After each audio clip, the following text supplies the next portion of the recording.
क्या चिराग पासवान गुस्से में हैं? क्या उपेंद्र कुशवाहा भी नाराज हैं? चिराग पासवान नीतीश कुमार की वापसी की वजह से क्या एनडीए से अलग भी हो सकते हैं? चिराग पासवान का प्लान 2024 के लिए क्या है? क्या चिराग ने 23 सीटों को लेकर के कोई सीक्रेट प्लान भी बनाया है? नमस्ते, मैं राशिद। चूंकि अब एनडीए जो बिहार में है उसमें नीतीश फिर से वापस आ गए हैं। भारतीय जनता पार्टी और जेडीयू दोनों का प्लान अंदर का जो लीक हुआ है उससे पता चल रहा है कि दोनों 40 में से 17 सीटों पर चुनाव लड़ने की कोशिश में हैं और बाकी 6 सीट सहयोगी पार्टियों को देना चाहते हैं। अब चिराग को ये लगता है कि ये 6 सीट उनकी वाली एलजेपीआर को मिल जाए। पशुपति पारस कहते हैं कि उन्हें भी 6 सीट चाहिए। उपेंद्र कुशवाहा और जीतन राम मांझी भी सीट मांग रहे हैं। तो ऐसे में एनडीए के लिए अंदर पेच है बिहार में, ये आप मान करके रखें। और चिराग पासवान हाजीपुर को भी लेकर के बहुत जिद में हैं। चिराग को ये लगता है कि अपने पिता की विरासत वाली सीट उनके पास ही होनी चाहिए। चाचा पशुपति पारस ये कहते हैं कि नहीं, सीट उनके पास में रहनी चाहिए। ऐसे में चिराग पासवान क्या करेंगे? एक और खबर भी है, चिराग पासवान 2 और फॉर्मूला पर अभी सोच रहे हैं। पहला तो ये कि महागठबंधन के साथ में चले जाएं और दूसरा ये कि 17 बीजेपी की सीट छोड़ करके बाकी जो 23 सीटें बचती हैं वहां पर अपने कैंडिडेट उतार दें। इसका मतलब यह है कि अगर ऐसा किया जाएगा तो सीधे तौर पर नीतीश कुमार को बड़ा नुकसान होगा। पिछले विधानसभा चुनाव में भी इसी तरह का नुकसान नीतीश कुमार को हुआ था। शहबाज है मेरे किस्सा कुर्सी का स्पेशलिस्ट, मेरे इलेक्शन एनालिस्ट भी हैं, मेरे साथी, मेरे कोलीग। चिराग पासवान को लेकर के 2 खबरें मेरे पास में हैं। या तो नाराज होकर के महागठबंधन में चले जाएंगे या फिर ये भी हो सकता है कि बीजेपी वाली 17 सीटें छोड़ करके बाकी 23 सीटों पर अपने कैंडिडेट खड़े कर दें। क्या इससे नीतीश कुमार को बड़ा नुकसान होगा? क्योंकि चिराग की जो अदावत है या चिराग की जो सियासी दुश्मनी है वो नीतीश कुमार के साथ में ही है। देखिए, मोदी के सामने सब फेल है। ये बात चाहे बिहार हो, बंगाल हो या फिर यूपी हो।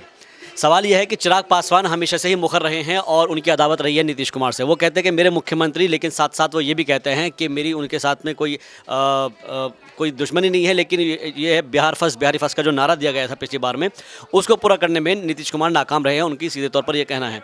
और इसीलिए वो अदावत चलती रही है। अब क्योंकि एनडीए के अंदर आ गए हैं नीतीश कुमार, तो जाहिर सी बात है कि उस घूंट को उनको पीना ज़रूर पड़ेगा, क्योंकि प्रधानमंत्री नरेंद्र मोदी की बड़ी पार्टी है, बीजेपी अध्यक्ष हैं और इसके अलावा गृह मंत्री अमित शाह हैं।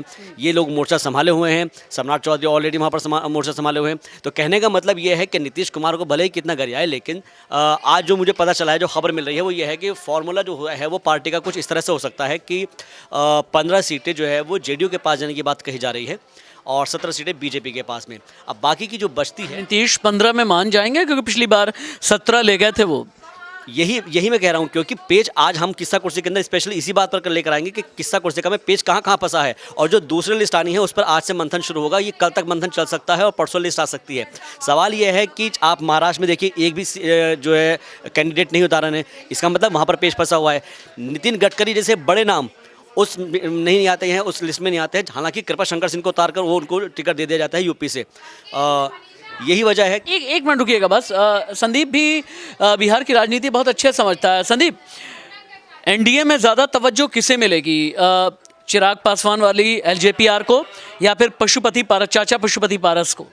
निश्चित तौर पर अगर संख्या की बात करें तो पशुपति पारस के पास ज़्यादा संख्या है, चिराग के पास कम है। लेकिन ये भी तो समझिए ना कि 5 तोड़ करके ले गए हैं, अपने नहीं कह सकते आप। जी, 5 तोड़ करके ले गए हैं। लेकिन चिराग के साथ सबसे बड़ा उनके लिए अच्छी बात यह है कि मोदी उनके साथ है।